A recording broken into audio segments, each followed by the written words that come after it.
Yo, you're listening to Loughy and Savoca Fantasy Football Podcast, Episode 2. I'm Dave Loughran. Over on the Twitters at Loughy_D, joined by Matt Savoca at Draftaholic. And we're running it back once again. Before we do that, before I say hi to Matt, if you're watching on YouTube, hit that thumbs up, subscribe to the channel. It helps us greatly. If you're on podcast, iTunes, or wherever it is, subscribe to the podcast. Hit us with a review, assuming you like this. Otherwise, lay off. We'd appreciate that. And tell your friends about it. What's up, man? What's going on, man? It is almost July 4th weekend, which is the earliest I've ever heard of a home league starting their draft. For whatever reason, schedules sometimes around Labor Day weekend don't work for a long-time group of friends. So this is what we're trying to do over here at Loughy and Savoca. Let's say you're just signing back on. You're getting back into the swing of things, but for whatever reason, there's fantasy football needs in your life heading into this July 4th weekend. We got you covered with all the key changes last week, and now we're going to talk about fantasy relevant offenses, the top tier, and I think it's going to foster some debate, but also there are some no-brainers in these top tiers as well.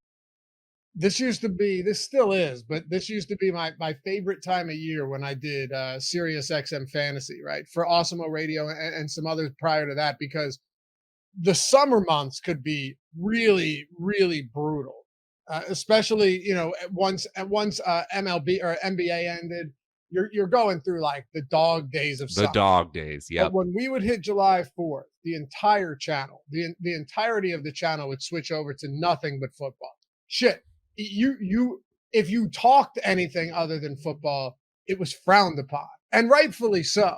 So, I mean, this is the time. You're getting into it now, around that July 4th, around the holiday, where we really get into it and start to dive in. And like you said, yeah, home leagues, not exactly picking up a ton of steam right now.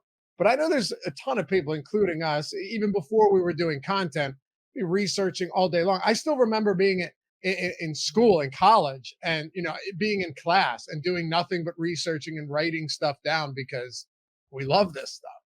It's true, man. I do remember those times, those simpler times, if you will. I've actually heard some groups say they actually draft July 4th weekend now. Obviously, it's rare. Hopefully, you have a few months to go here to get back into the swing of things. It's also a bad idea for home leagues. Let's be completely honest. 100%. We're advocating for sure. If you can draft closer to the season, say the weekend before Labor Day weekend or the weekend before that, those are ideal times to get together with your friends because you have that much more information. Absolutely. You're going to get inevitable teams who are just screwed by injuries if you draft on July 4th. I'm just saying what I've heard out there. I'm just trying to get people prepared. And that's why we're here. Loughy and Savoca, a fantasy football podcast. Oh, I like it. The one idea here leading up to this, like we said, most people aren't drafting yet. They're just getting their feet underneath them once again, is to just give you guys insight into what's going on and where we think the best spots are right now. I mean, it's pretty simple. Today, we're hitting our top 10 offenses, our top 10 tiered fantasy offenses, not just offenses, fantasy offenses, because otherwise, what the hell are we doing here? And some of them are going to be pretty obvious, but a lot of them have nuance as well. And I do think there are a few of them that Matt and I might have some disagreements with, probably find some type of common ground as we usually do. But all of these have either really good quarterbacks, really good run games, or densely concentrated offenses, which in fantasy football is what's going to take you to the promised land for sure. Bingo. The concentrated offense one is something you don't always hear, but that is so helpful for fantasy players because if teams are spreading the ball around and scoring a lot of points, if you end up with only 8 or 9 of those fantasy points, that's not really doing anything to help you win a week or a league. So these offenses that can sometimes look like middle of the road teams in terms of points per drive or yards per drive, some of my favorite offensive team stats, suddenly when they condense it to 3 players, a running back and 2 wide receivers, they're really, really helpful for fantasy. And we're going to get into some specific examples of that today for sure. Yeah, and I think there's multiple ways to look at this. On one hand, you go, all right, you could have just an insanely high-powered elite offense that isn't as concentrated, but it doesn't matter because they throw the ball a shit ton and everybody's going to get theirs, so to speak. Even if maybe their target share doesn't look the same as a Davante Adams did in Green Bay. And maybe that's not the best example because Davante Adams is just purely dominant. but there's a lot of dominant players out there that have lower target shares that are on such good offenses that it doesn't really matter because they're efficient. They have more opportunities in the red zone, in the end zone, so on and so forth. And they're high passing volume teams. But then, Matt, and we're going to dive into it right now, there's a lot of other teams that might not be as good. Maybe they're middle of the road offenses. But from a fantasy standpoint, you look at them and go, all right, they're not the Bills. They're not the Bucks. They're not going to score 30 points every game. But when they do score, we know exactly the 2 or 3 players that it's going to be. I love those teams. I love those teams because they're not usually quite as valued, and their quarterbacks often aren't as valued as highly. So I always feel like we can mine some mid-round value from those exact players. Bringing up your first example, these spray the ball around high volume teams. If we get right into this, the Chiefs may be a candidate to become that type of offense this year, outside, of course, of Travis Kelce. We're not telling you not to draft Patrick Mahomes. Patrick Mahomes actually has room to grow, positive regression possibly in 2022 in terms of touchdowns scored, touchdown passes. But who they go to outside of Kelce, we got into a little bit in episode 1. If you really want to hear us go in depth about what we think about the Chiefs offense, definitely check out last week's episode. But the Chiefs offense looks premier, has one premier skill talent that we're sure of. It might just be safe to go with Mahomes and then go with other players if you can't get Kelce in the 1-2 turn. Yeah, and this team scares me a little bit because I don't know if you or I can say with confidence, without just being dishonest here, that we know who it's going to be or if it's going to be someone specifically that soaks up a lot of that target share. Obviously, Travis Kelce is the man already. We know that, even as he's aging. But when you look at previous games that Tyreek Hill has missed, there have been plenty of times because he missed like 4 games, I think, in 2019. He missed a game in 2020. There's plenty of times where Mahomes it's basically, if you're open, you're getting the football, whether it was Byron Pringle or Mecole Hardman. It didn't, Demarcus Robinson. It didn't matter who it was outside of Travis Kelce. But now it's different. It's unique. I'll say it's unique because we've seen a lot of turnover. Byron Pringle isn't there anymore. Demarcus Robinson isn't, and I know that he was scarcely used, but still, when Hill was out, he got some more opportunity. What isn't there anymore? You bring in Juju Smith-Schuster on a 1-year contract. He fell off. So did Ben Roethlisberger in Pittsburgh. Can we see him revived in Kansas City? Can he be someone that Mahomes locks onto? Or what about Marquez Valdes-Scantling? And again, I know we talked about this, but I guess the question, just to differentiate from the first episode, is if you had to take one of these guys, and if you want to throw Hardman in there, whoever you want, we have more as well that we haven't talked about. If you had to pick one of them that could be Mahomes' guy based on the system here and based on their just overall skill set, who would it be? I'm going to answer it. I'm going to hedge a little bit, and I'm going to answer it in 2 different ways. Who do I think is the most likely, and who is the best draft value because of their likelihood and relative to their draft capital? I think the most likely person to be the wide receiver superstar, I think I said this in last episode too, is Sky Moore, a player who is a little bit undersized, has a super fast athletics as well, but he's kind of built like Tyreek Hill. I think they brought him in to be the next Tyreek Hill. I think that is the most likely option for the Kansas City Chiefs. Now, if I'm just playing the probabilities game and then looking at draft capital, ADP, what it takes to actually get these players on my team, I think Marquez Valdes-Scantling is the best value on the Chiefs wide receiver core right now. A player who we mentioned 3 times as much in guaranteed money this year compared to Juju Smith-Schuster, who's going way earlier in drafts. And Valdes-Scantling, he's there to take the top off the defense. I want those big 60-yard bombs that we saw from Mahomes to Tyreek Hill. I don't really care about the rushing upside as much because we don't know what Tyreek Hill is a unique player with the ball in his hands. We don't know who's going to be able to replicate that, if anyone. But deep passes, I'm pretty sure Mahomes can still do. And if Marquez Valdes-Scantling can get past his defender, he's going to get the ball. So a lot of other teams I want to talk about, but the one last thing that we need to drill down on, and I'm actually putting a video together for the Stokastic Fantasy Football channel now that has to do with post hype sleepers, and not in the traditional sense of the word, but Like, are these guys that could help you or not? Clyde Edwards-Helaire, and I won't tell you where I land on that. You have to watch. It'll be out in a few days. Is one of those guys. And I'm assuming you'll understand my sentiment once we're done this conversation anyway. But I have some concerns here, man. I really do. And I want you to either tell me that you agree or because I can handle it, that you think I'm wrong and why you think I'm wrong. So let me give you my take real quick on Clyde Edwards-Helaire.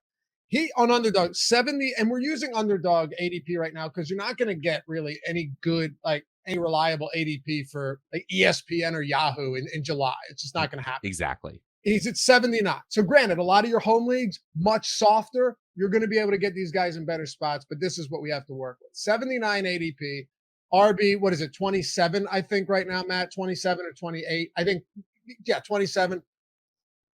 His rushing yards prop this year is 700. Okay. Rushing touchdown, 6.5. All of that's well and good. We don't have anything for receiving yards, but Reed brought Jerick McKinnon back. It's not a guarantee that he gets opportunities. I don't know, but Darrell Williams last year got all of the goal line work, essentially, even when Clyde Edwards-Helaire was healthy. Could that go to Ronald Jones? I mean, remember how much we talked about last year? Hey, James Conner could be the guy that gets all of the goal line work and not Chase Edmonds. And he was. And Chase Edmonds ended up being a colossal bust. I have Kansas City has the fourth best odds to be the highest scoring team this year. Okay. They still, no matter who's on the team, as long as Mahomes is there, they're going to score. But I have some real concerns that Clyde Edwards-Helaire, despite being under Andy Reid, despite being a previous first round pick, I'm still concerned. And I think probably 79 is around right. There are a lot of warts on the profile at this point, too. He was considered overdrafted in the end of the first round. You know, he's a fine talent, but many expected him to go in the middle of day 2.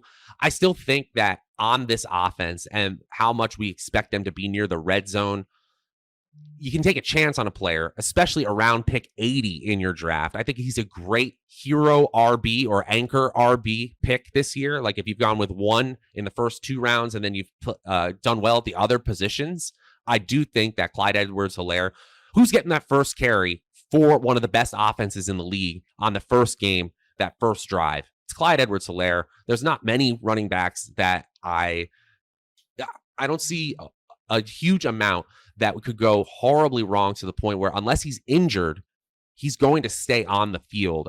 He's good enough on a good enough offense where I'll take my chances, but he's not a player I'm clamoring to get. I still want a piece of the passing offense first and foremost. Perfectly reasonable. I will say, though, at an identical IDP, I'm taking Miles Sanders over Edwards-Helaire all day. I am. You all and your day. Miles Sanders love. You got some hate today because you said, don't pick me in fantasy. People interpreted that as I'm against fantasy. He didn't say that at all, by the way. He just said, don't get annoyed at me. That's the nature of our offense. And this is exactly what we talked about last time. A.J. Brown might get some of those touchdowns, but the quality of the offense improves to the point where you might hear them towards the end of this broadcast as one of the possible top tier offenses. What do you say we get into some of these other? There's some no-brainers. Like we don't really need to spend a lot of time on the Bills. The Bills are a top tier offense. The Bengals, they're a top tier offense. You still feeling like the Rams are like that? Well, hold on a second. I want to talk about Gabe Davis. I think this is a that's fair. Point of contention, because don't you think that a lot of people who haven't done any research yet, that are just diving into it. Hell, I just started getting my feet wet again 2 weeks ago. I just straight out crash course again. Of course, I pay attention throughout the offseason, but basketball ends and then we're in. Mm-hmm. And I'm like, oh, Gabe Davis has an ADP of 49, huh? All right. But he's kind of exciting. He was top 20 in red zone targets last year. And when he was on the field, he was actually targeted a lot per route run, which was unlike what we saw in the first season. And then he just went nuclear in the postseason, specifically against the Bills with, what was it, a record-breaking 4-touchdown game? Yeah, the Kansas City game. Yep.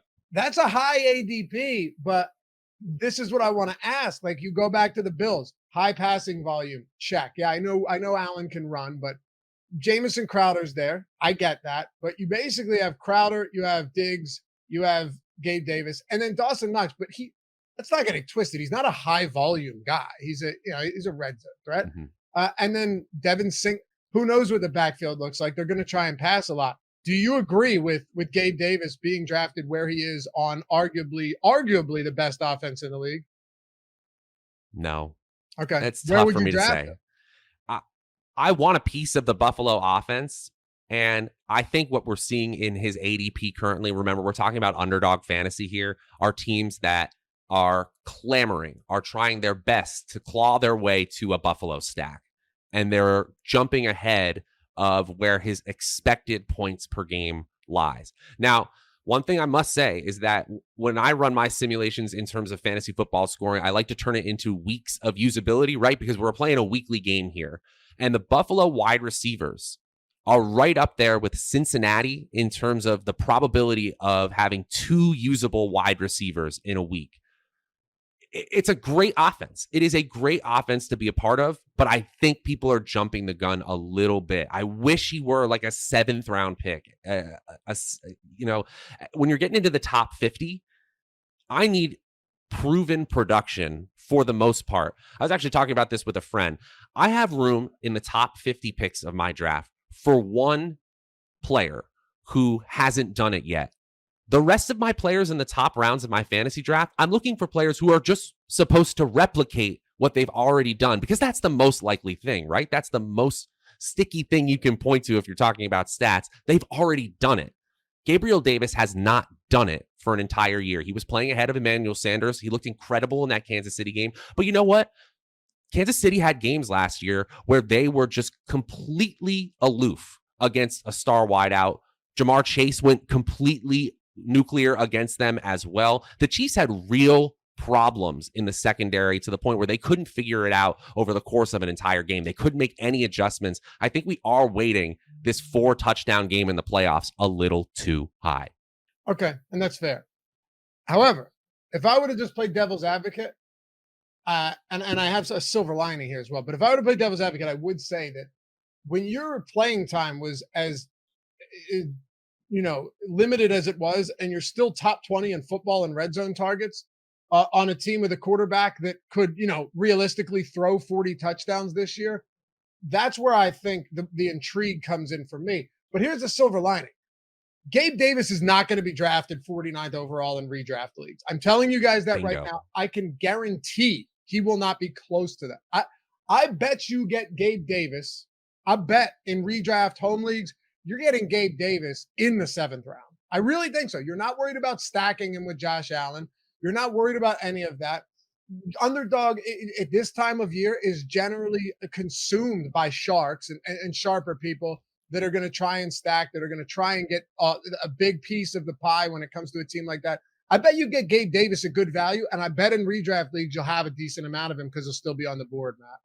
That's a really good call. And I'll tell you this right now, even if I'm a little bit concerned about the ADP as it stands on underdog, I'd much rather reach a little bit and take Gabe Davis than Dawson Knox. I'll be honest with you there. I don't think they're going to suddenly make Dawson Knox a top tier tight end. OJ Howard came in from the Buccaneers. And in terms of usable weeks from the tight end, they are nothing special, at least in my run of scoring here. I'd much rather have the wide receiver core attached to Josh Allen's big arm. Who do you want to talk about? The Rams? I do want to talk about the Rams, who once again look like a top tier offense, but they lose Odell Beckham. Allen Robinson comes in. We talked about him a little bit, but the ADP to get either of these players is skyrocketing. And I don't think, because of their Super Bowl win, I don't think that's going to come down the same way that we believe Gabriel Davis is. And Allen Robinson has that a little bit more of a household name factor than Gabriel Davis. I think you are going to see him kind of settle around the fifth round. I think this Rams offense, man, is actually not only fantastic, but I actually think they might see an easier time in their division this year than they did last year, where it was absolutely loaded.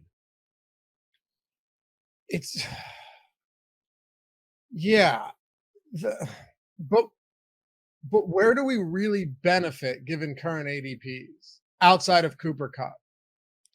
Yeah, I mean, Tyler Higbee is one of the players you can take a chance with, but honestly, Allen Robinson, even though it feels like the ADP continues to creep up, is the way I kind of want to play access to this offense. Now, Stafford is absolutely fine, but he's not a player I'm going to need. If you look at his ability to turn a drive into a touchdown, as you would expect with Sean McVay, you saw the rate stats completely skyrocket for Matt Stafford. I think teams will get film on him, figure him out a little bit, but he hit that elusive 30% rate that we see elite quarterbacks do. I think he was up at 36% last year in his ability to turn a drive into a touchdown. I want wide receivers attached to that. Odell Beckham was completely fantasy relevant, even with Cooper Kupp smashing week after week after week. In terms of flex usable weeks, the Rams are top 10, but it's the wide receiver position, once again, where they're top 5. It's the Rams, it's the Bills, it's the Bengals, and it's the Bucs if they can get healthy. And you know what's kind of crazy? You look at Robert Woods from last year before the injury, right? And you go, man, what a disappointing, bear with me, what a disappointing season, because that's what we remember. You know what he was through the first 9 weeks of the season? Wide receiver, what, 28? 12.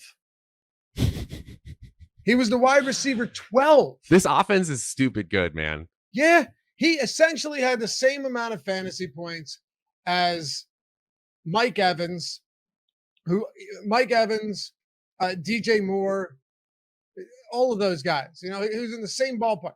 As a matter of fact, Jefferson played one fewer game than him at that point, but Robert Woods had more fantasy points than Justin Jefferson through the first 9 weeks of the season. So was it a stellar start for Woods? No. And he did, of course, have that one huge game, but I think we're misremembering it as he did nothing, but he didn't. Like, he was still involved. It was just Cooper Kupp was so damn dominant that it made it difficult to see past anything else. So and we should mention that there is actually touchdown regression from Cooper Kupp specifically that could still be touchdowns for the offense, meaning the touchdown just gets spread out a little bit more. One thing that got concerning towards the end of the regular season, in the playoffs, he just went absolutely crazy.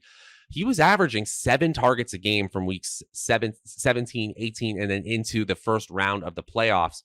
We started to see them move away from these 10 target, 15, 13 target games that he was getting towards the second half of the season when Odell Beckham got more and more comfortable with the offense. So all I'm really saying here is a quality second wide receiver can carve out a massive role. And while Van Jefferson is fine as a number 3, that's really what he's built to be. Allen Robinson could easily see a 22% target share while Cooper Kupp continues to smash as one of the best receivers in the league. That's no doubt. I love this player this year. No doubt. And unlike Odell Beckham, Allen Robinson's going to be on the field for almost every snap. Mm-hmm. I mean, you would certainly think so, right? 100%. They run a shit ton of 3 receiver sets, more than any team in the league. And he's going to be out there. He's going to be out there. Odell Beckham was kind of worked into the offense slowly and was still the wide receiver 22 in the time that he spent on the field, outside of game 1, or that one game where he only played 15 snaps to start his campaign with the Rams. But yeah, I'm with you. Here's one last thing I'll say is, even when he wasn't getting a huge amount of targets, they were running plays for him in the red zone at a very high rate. Week 16, 3 red zone targets, followed up with 2 red zone targets in week 17. And then, his target share goes down a little bit to start the playoffs, but he's still getting peppered in the red zone. He had a red zone target in each of the games, except for one during their playoff run. And he obviously scored that touchdown before he got hurt in the Super Bowl. Yeah. And for anyone saying, Robinson, he's washed, and look at last season, he's 28 years old. 28 years old for a wide receiver. It should be maybe not your prime, but not far from it. He's younger than Kupp. Is he younger than Cooper Kupp? He's younger than Cooper Kupp. That's crazy. Yeah. So I'm with you. Outside of that, though, I have some. I'm not high on the backfield. I'm really not. I mean, I know that Cam Akers faced some really difficult teams down the stretch in the playoffs. That can't be overlooked. Like, it can't be lost on you that he faced some really, really difficult teams. And he was coming off an ACL or an Achilles. Sorry. I get all that. Is he actually that good, though? I hope so. I still don't really believe that. Gut reaction, though. Yes or no? Like, is he that good? I'm not taking the player who had an Achilles tear. Before the Achilles tear, I would have said he is that good. Okay. Now I just don't know. Okay. I'm taking Henderson at ADP, to be honest. Are you? Sure, I'll take a chance. We know Henderson can be a bell cow if called upon, and he doesn't have an ADP like it, and he's going to be part of an elite offense. He'd be a great RB2 in that situation. And we know McVay's not afraid to change his mind in the backfield. You know? Right. I mean, No Malcolm Sony Michel. Brown was getting all the third down work 2 years ago. So it's definitely possible. If you guys haven't played best ball yet, specifically at Underdog Fantasy, you're doing it entirely wrong. I mean this. First of all, the best part of doing any type of fantasy is the fact that you get to draft your teams. But with Underdog, you don't have to do any in-season management. There's no waivers. There's no trades. None of that. You sit back and watch your team crush and try and win $1 million, maybe $2 million in the Best Ball Mania 3, or jump in the puppy for $5 an entry. It doesn't matter. There's something for everybody out there. It's super simple. You don't have to do anything throughout the season. If you're managing all of your other home league teams, dynasty teams, this one, you sit back, you watch your teams dominate, and you get up to $100 when you sign up using the promo code Awesemo, AWESEMO. $100 when you sign up, match deposit bonus using that promo code. All you have to do, go to underdogfantasy.com or the App Store, Google Play Store, and check it out today. Usually we could skip over a lot of these teams, but how do you skip over a Tampa Bay Bucks team that is going to be without Rob Gronkowski? When does Godwin come back in your estimation? This has been a big conversation behind the scenes with talking with Alex Awesemo Baker and the rest of the data and tools team as we continue to hone and refine our projections available right now. Our projections are highly focused on best ball because that's who's drafting. But we had a big discussion about the Tampa Bay Buccaneers very recently. First of all, we were underestimating what we now believe Chris Godwin's absence will be. We had it around 3 games, about a 9-month recovery time. It looks like they're going to take their time. 9 to 12 months is what doctors typically say for athletes in coming back from an ACL injury. And because of their desires to play into January and February, it does make sense that they want one of their star players to take their time in coming back. I next thought that the PUP list, which has changed from 6 games missed to 4 games missed, was the next option for Chris Godwin. Long story short, we're in the 6 to 10 range in terms of games missed for Chris Godwin. Currently, no Rob Gronkowski, who is a pretty officially retired ? His agent's statement. Yeah, his agent's statement. Practice? It feels like maybe if they paid him a little more, they might see Rob Gronkowski. I don't know anything anyone else doesn't. But long story short, if you have Gronkowski, Cameron Brate, and OJ Howard, you run a ton of 2 tight end sets, and then you just let Godwin and Evans do their thing. But now, OJ Howard is a Buffalo Bill. Gronkowski is theoretically retired. And Godwin, we really don't know when we're going to see him. I kind of think this team actually spreads out, moves to more 4 wide receiver sets, something they did less than 3% of snaps last season. They get Scotty Miller out there. They get speedsters like Cyril Grayson. Let's see if Rashad Perryman can help them spread the defense. I think Russell Gage is a candidate to be a 150 target guy because Mike Evans can't catch literally anything, but those two are going to smash Evans and Gage. You're saying Evans can't from a fantasy everything. Perspective. You're saying he can't catch everything, right? He can't catch everything. Oh, you said anything. I was like, he's got decent hands. I meant everything. He's going to get a huge target share. And one of our analysts, Nick Lepre, he'll take him in like the early 2nd round at this point. He's all over Mike Evans this year. He's 28 years old. He's had 1,000 yards in every single season that he's played in the NFL. And he's missed games in several of them, right? He's a touchdown machine. This is why I love you should be the same. Not you specifically, Matt. But you guys should all be suckers for just touchdown scoring behemoths like Mike Evans. You should. Are touchdowns unpredictable from week to week, from season to season? Yeah, but they're not with Mike Evans. Not when he has Tom Brady. Am I wrong to say that when you have Tom Brady at the helm, you have no Chris Godwin, as we said, theoretically, no Rob Gronkowski, who's a monster in the red zone. Hey, let's not forget Antonio Brown's gone as well. Right. How does Mike Evans not dominate in the red zone and around the goal line? How does he not just dominate not all, but many of those opportunities. My literal only thought is because he's triple teamed this year. But because there's so many, dude. I hear you. I hear you 100%. But have you seen him like fade routes, corner end zone? You could have double coverage on him. You could have the tightest coverage, and he comes down with those balls. So I think Tom Brady, and not to be like football talk here, but the trust factor with Tom Brady and Mike Evans is undeniably one where he's going to throw the ball up to him and let him come down with it. I have no question about that. I completely agree. And you know what? Even with Godwin right now in my projections, I have him out. Just going right in the middle of that 6 to 10 range. I'm saying 8 games missed right now. Tampa Bay, in terms of probability of 2 usable wide receivers, only Cincinnati and Buffalo are ahead of them. Still looks like one of the most fantasy fruitful offenses for the wide receiver position in all of football, even with the injuries and the changing personnel. No doubt. Do you think Leonard Fournette right now is worthy of his current ADP? It is. Let me just get an updated ADP here. Leonard Fournette on Underdog right now is the running back 11 with an ADP of 22.2. I don't want him as my first running back.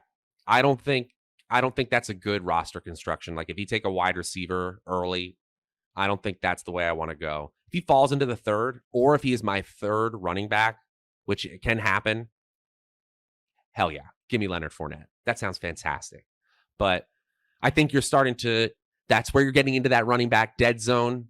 I don't think they give a ton of carries to Rachaad White, but he looks like a really good talent. A lot of film and analytics, people really like him. They're not going to give a rookie a ton of work, but there is some competition in that backfield. Fournette apparently showed up out of shape to camp. Come on, man. But this is a fantasy-friendly offense.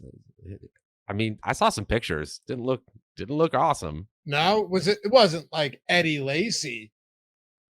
No, but he did openly admit it in that Eddie Lacy style, like, yeah, I got out of shape and I'll get back into shape for camp, which doesn't scream work ethic. Do you remember when they gave Eddie Lacy financial incentives to stay under a certain weight? Right. You want to be a little sensitive, right? People struggle, but like you're paid to be an athlete. Yeah. You're paid to be an athlete is my overall feeling here. And I'm not hating. I'm just saying, like, it was funny. I mean, come on. We will pay you if you stay under this weight. But yeah, I don't know, man. That's what they did for Luke Skywalker when they wanted to bring him back into Star Wars. They like gave him an entire movie's length to like get back into shape.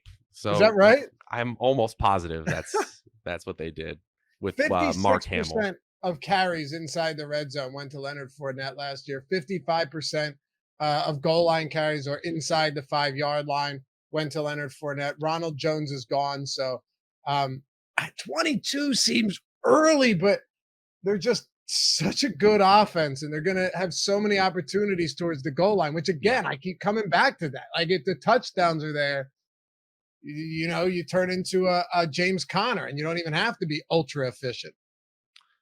Well, I'd rather be lucky than good in fantasy football. And while volume is more predictable, touchdowns are what win me weeks. And I think Tom Brady's offense is going to score a lot of touchdowns. Crazy talk, I know. And to be fair, we were drafting Connor in the 10th and 11th round last year. James Fournette's going 22nd overall. Anybody else in the top tier worth discussing, or should we break our way into the middle top tier? 1A. I have one team that it might be the transitionary team, right? I think it's more debatable, but I have the Chargers as a top tier offense. I believe Justin Herbert is a top tier quarterback. I think he is a superstar in the making, and the skill players, the top skill players, I want as many of Austin Eckler, Mike Williams, and Keenan Allen as I can get. I think this could be a highly concentrated and high value offense. And by the way, because of the quality of the AFC West, they're going to be in shootouts all the time. So I'm drafting as much of the Chargers as I can. The only thing I will disagree with is people are hyping Mike Williams once again to the point where I see him going ahead of Keenan Allen in fantasy drafts. I get it. We just talked about the value of touchdowns, and sometimes Keenan Allen, a premier route runner and slot guy, doesn't always get the red zone looks, but Keenan Allen is the better fantasy pick than Mike Williams straight up. Do you agree with me here? 100%. Thank you. The only way that I would go with Mike Williams over Keenan Allen is if I'm playing in a standard league. That's the only way. And I'm still not even sure that I would do that, to be honest with you. But that's the only way I do it. In PPR formats, do you want the guy that is essentially a ghost many weeks, and then other weeks is lights out, and Mike Williams, of course, has that absurd deep ball ability. Very few players have made the acrobatic circus catches that I've seen Mike Williams make down the sidelines over the last few years when he's healthy. No doubt about it. He's spectacular, super fun to watch, but he disappears a lot. The reason that Keenan Allen doesn't disappear nearly as often in PPR formats is because he's just always an integral part of moving the football down the field, whether it's deep or not. He has 100+ receptions in 3 straight seasons, 100+ receptions in 4 of his last 5. And the only year that he didn't get to 100 over that stretch was when he had 97 receptions in 2018. He's gone 1,300, 1,400, 1,200, 1,200, 1,000, and 1,100 in those years with 6'8", 6'6", and 6 touchdowns with 100+ receptions. Yeah, in PPR formats, I don't know why I would want Mike Williams over Keenan Allen. I guess people are valuing that spike week ability when we're looking at best ball ADP. Once again, we got to do a little translation. When you're playing week to week with your friends in your home league, Keenan Allen's 10 to 15 points, consistent 10 to 15 points, are invaluable. Yep. It lets you make other lower probability but higher upside choices later in your draft by getting that steady drumbeat of a wide receiver 2 scoring basically every single week. In best ball, when it picks the best players for you, I get it why some people are chasing that 25 to 30 point upside that I guess you could say is really hard for Keenan Allen to do in the role that he has.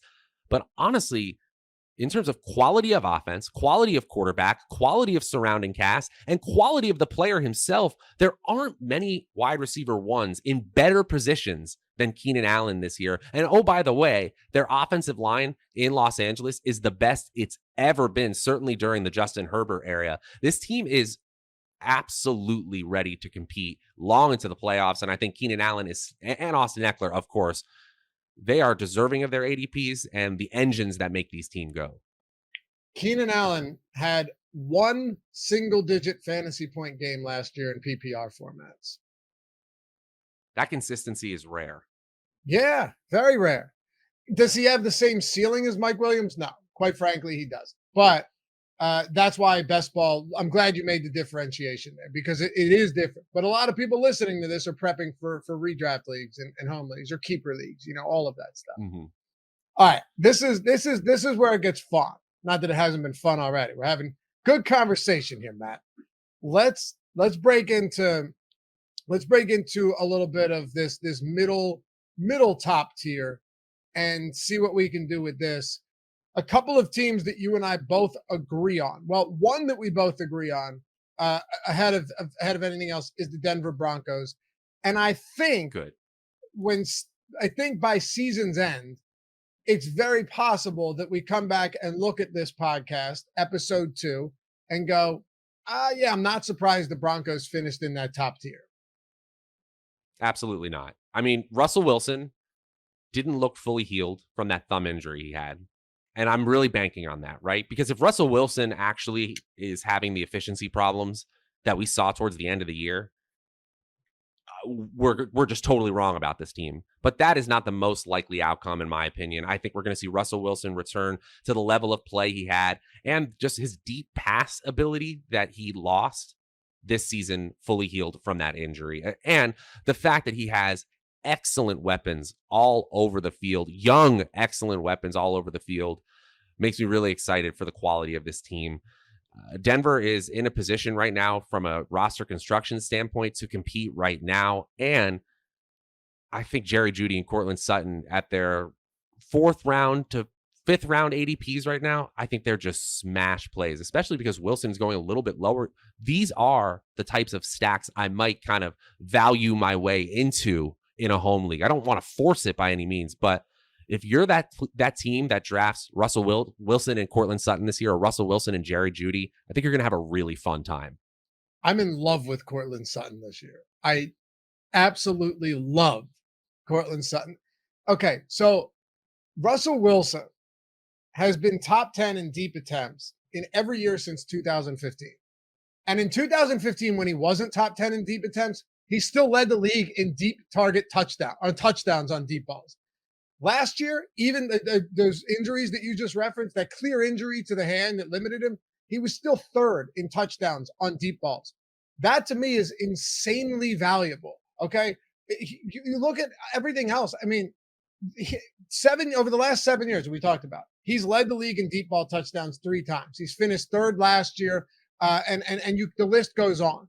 The reason I mention that is because Cortland Sutton's a monster. He can make contested catches. He can crush on deep balls. He was one of the most heavily targeted guys on deep balls last year in the league, but he couldn't catch any of them because none of them were catchable. Drew Lock and Teddy Bridgewater among 35 quarterbacks that had that attempted at least, I forget the number, a certain amount. With at least 20 deep attempts.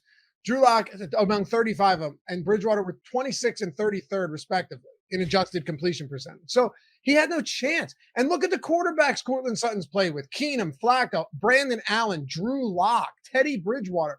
Now you've got arguably, if he's healthy, if he's healthy, a top 3 deep ball passer in the league, and a guy in Cortland Sutton that can absolutely dominate and take advantage of that. How can you not be excited about that? I'm super excited. I'm glad you went into it for a minute. I think that these two skill sets of Cortland Sutton and Jerry Jeudy are incredibly complementary. Incredibly complementary is the word I'm looking for, the phrase I'm looking for, because Jerry Jeudy is over on one side of the field, creating insane separation. Top 5 in the NFL against man coverage in terms of route wins. The dude is just beating his man all the time. In average separation, he was also top 5 last year, but he saw a total of 9 deep or red zone targets last year, and not all of them were catchable. Cortland Sutton, on the other hand, exactly as you went into, can be a great deep ball catcher, and I think he could be an absolute red zone monster. Remember, 6'3", 218 pounds, a catch radius that playerprofiler.com ranks as 91st percentile in the NFL, and a 97th percentile agility score. He's very similar to a player who dominated for your Philadelphia Eagles, albeit for a short time because of injuries, Alshon Jeffrey, and he was a touchdown monster in his prime, even from so-so quarterbacks like Jay Cutler. So I think that Cortland Sutton could have the chance to get to the 8 total touchdowns that he's had between 2019 and 2021 this season alone. And that doesn't mean I'm not high on Jerry Jeudy. I like them both. Yes, let's make that distinction. I like both of them as well. All right, we don't have a ton of time, but I won't even go into anything here. I'll just ask you. How much involvement do you think Melvin Gordon has? Because last year, people always hype up rookie running backs and just assume that they will immediately take the reins, and oftentimes it doesn't happen. Now Javonte Williams in his 2nd year, but they both had 203 carries. They had the exact same amount of carries. They have near identical fantasy production last year. Javonte Williams just led a bit in the passing game. How much do you think he pulls away this year, and does it justify his current ADP? It's a 60-40 split if both of them are healthy on opening day. I still think that if you look at the talent of Melvin Gordon, he probably deserves carries, but he's 29 years old. He's got a lot of workload in his career. And if there is an injury, it is absolutely on for Javonte Williams, who has amazing advanced metrics. He's the kind of player that I understand his best ball ADP. If I take 2 running backs in the first 2 rounds, I'm more interested in a player like Javonte Williams because the upside is most certainly there, especially a part of this offense. But Melvin Gordon, as far as what we've seen on the field, he deserves playing time. He's probably going to get about 40% of the carries, bottom line there. All right. Speed round here. A few teams that we haven't talked about that, well, we did last show, but in terms of rankings here, speed round, Minnesota Vikings. You and I, slightly different opinions here. You have the Vikings and the Broncos in the same tier. I'm almost tempted to put the Broncos in a tier of their own because there's some unknowns there, and then the Vikings below that. My biggest concern is I don't know what Adam Thielen's going to look like this year. I know you like Adam Thielen.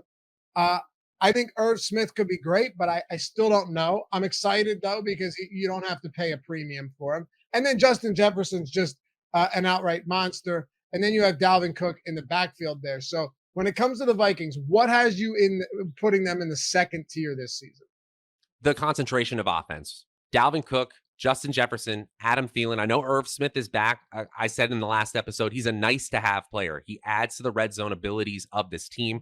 By the way, Kirk Cousins, maybe a mediocre quarterback, but in terms of interceptions per drive, there was no quarterback better in terms of holding onto the ball, and they were number one in touchdowns per drive. I don't think we necessarily see them in that spot again, but being bottom tier in the NFL in yards per drive and points per drive, I think a Sean McVay style offense helps them just boost up the quality of their per drive efficiency while not banking on the touchdowns that we had to have from there. That was the only out for those players last year. Now I think we have a high quality offense and still 3 high quality players that we can really rely on. Yes, is there some drop off probability for Thielen? Sure. If you want to take a chance on Irv Smith, I get it. I still just want one of those big 3. Honestly, give me 2 of those big 3, and I'm feeling really good even in my home league. The Raiders excite me because I do think it'll be a highly concentrated team. And of course, you have not concentrated in the sense that you only have 2 players that touch the ball, but we know that McDaniels has done good things for quality tight ends in the past. Darren Waller's an absolute monster. The athleticism on this guy, just the overall ability to play anywhere, to play every single snap, and run routes on every single drop back, basically, as we saw last year. Now you have Davante Adams. Do you remember week 1 last season? Just to transition into this. Week 1, Darren Waller had, not even kidding, at one point right before halftime, he had a 60% target share, I think it was. I think Derek Carr targeted him 15 times in the first 19, Loughy. 19. In the first half or in the game? Oh, in the game. Yeah, I think he had 14 or 15 targets in the first half, which was nuts. But Carr couldn't get the ball to him because all of the defensive attention was on Darren Waller. Bringing Davante Adams in, and you have Hunter Renfrow, could open this offense up with Josh McDaniels at the helm to where each week you don't have to worry about which one of these guys you're going to get right from a redraft standpoint. You're just going to see massive production from one of the best tight ends and best wide receivers in the league, and then one of the better possession receivers, pro baller, might I add, in Hunter Renfrow. I'm excited about this passing game. Derek Carr doesn't have rushing upside. I absolutely get it. That's why he doesn't make it into the top tier of quarterbacks in ADP, but him at QB 14 this year is a smash pick for me. Somebody in that top 3 receiving core is scoring 10 touchdowns. It's probably Adams. But if you told me, well, Adams is getting a lot of attention, so the athletic freak Darren Waller was finally open in the end zone in a way that he hasn't seen in his entire life, yeah, that probably makes sense. Hunter Renfrow, who another one we talked about, Jerry Jeudy, just absolutely shaking his man constantly. Top 10 in separation versus man coverage. Top 5 in average separation at time of target. He's going to be wide open. He already is wide open most of the time with Davante Adams. This team could just score and score and score. And it's a great situation for fantasy because the Las Vegas defense, it's okay. It's not great. It's not going to totally slow down players. And at AFC West, we've been talking about shootout ability. I think the Raiders are going to invite a ton of shootouts and have the firepower to try to strike back even if they're losing. God, imagine if their offensive line and these young guys they brought in over the past couple of years can be even half decent. They just need, 5 years ago, this team had one of the best lines in the league. They just need to get to league average again. Yeah, that's it. All right. So we got a couple minutes here. I don't want to take up all your guys' time. We're having fun though. I have one team to talk about, and you could give me one team you want to hit on to close this out. The Dallas Cowboys. So you have them in the same tier as Las Vegas, and I understand that. But the biggest question mark for me isn't CeeDee Lamb. That's obvious, right? Like CeeDee Lamb, for all intents and purposes, barring injury or anything crazy, should dominate this year. Once you get past that, should we be looking at this team as a top 10 offense? And here's what I mean. Will Ezekiel Elliott and Tony Pollard cannibalize each other enough to where from week to week you have no idea who it's going to be? Is Michael Gallup going to be able to jump in, slot in as the number 2 receiver and be productive in this offense? And what do we get out of wide receiver 3 with like James Washington? Because Dalton Schultz, I feel pretty damn good about. Here's the easy answer if you're just looking at it from a fantasy perspective. Don't take them if they're not CeeDee Lamb this year. Schultz, Elliott, Pollard, and Prescott at the other positions, that the other fantasy relevant positions, all offer fantastic upside. Unless you're playing best ball on an underdog, I don't really need to take a chance on the injured Michael Gallup or James Washington. I just don't know with these players. Jalen Tolbert is getting a lot of love. They've got a guy named Savoca. They're going to get some production, but ultimately the skill sets lie with CeeDee Lamb, a healthy Ezekiel Elliott, and also Tony Pollard. He's at a level right now where you just can't keep him off the field, especially if you're kind of hurting. You're dealing with some injuries at the beginning of the season. I think you see, remember Lance Dunbar, the way they utilized Lance Dunbar about a half decade ago in Dallas? I think that they could start to carve out a real passing game role, a third down role for Tony Pollard. That makes me a little bit reticent with Ezekiel Elliott, but where he's going in drafts, I absolutely think he could pay off at ADP with the quality of the quarterback and just the general supporting cast around him. I love both those running backs this year. All right. I'm a little higher on Schultz than you. I think, with Amari gone, another guy that was targeted somewhat frequently in the red zone, 17 red zone targets last year. That was a top 20 mark, that Schultz could benefit even more so from that. But it is CeeDee Lamb and then everyone else. There's no doubt about that. Close us out, Matt. One more team that you think is on the cusp of being, I won't say elite, but a top 10 team this year for fantasy purposes. We're going to stay in the NFC East, continuing to plant my flag. The Philadelphia Eagles are going to become... You just love Miles Sanders, and I love it too. They're going to become a top offense. I don't know what to say. I love this supporting cast. I think this team believes in Jalen Hurts.